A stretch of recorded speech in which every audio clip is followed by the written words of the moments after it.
Presented by Raja Rani music. प्रेम से बोलिए सरस्वती मैया की। हेलो हेलो डीजे वाला भाई तनी आवाज बढ़ाओ ना हो। जी हाँ, श्री श्री स्वागत युवा सरस्वती पूजा समिति आप तमाम देशवासियों का हार्दिक अभिनंदन करता है और करता ही रहेगा। Vindhyavasini recording studio Delhi.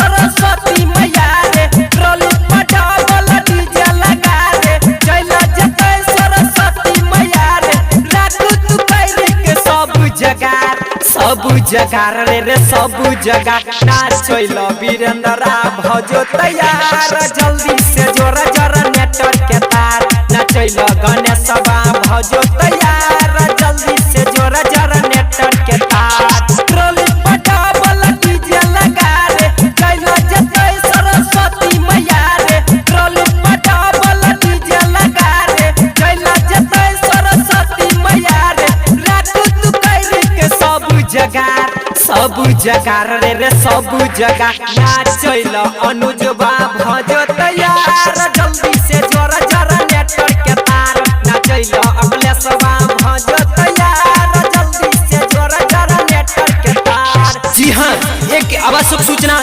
जितने भी हमारे युवा कमेटी हैं कृपया आप आगे पीछे देखें कि कोई लड़का रंगदारी तो नहीं कर रहा है, और रंगदारी भी कर रहा है तो उसको बता दीजिए कि लफुआ का भाषा निकला है।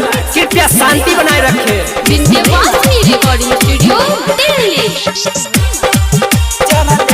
Singing by young star Abhimanyu Yadav.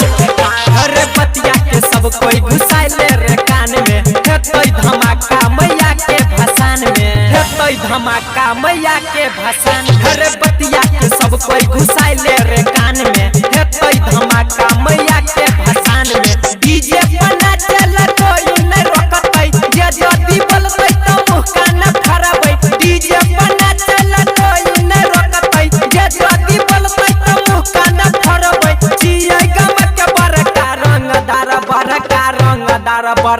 रंगदार नाचैल सती सबा भजो तैयार, जल्दी से जोरा जोरा नेटवर्क के तार नाचैल प्रकाशवा भजो तैयार, जल्दी से जोरा जोरा नेटवर्क के तार। Mix by Abhimanyu Yadav. कहता है कि शीशम की लकड़ी के सुगंध किसी चंदन की लकड़ी से कम नहीं, कहता है कि शीशम की लकड़ी के सुगंध किसी चंदन की लकड़ी से कम नहीं। अरे पूजा तो सभी कोई करता है, पूजा तो सभी कोई करता है, लेकिन हमारे युवा सरस्वती पूजा समिति भी किसी से कम नहीं।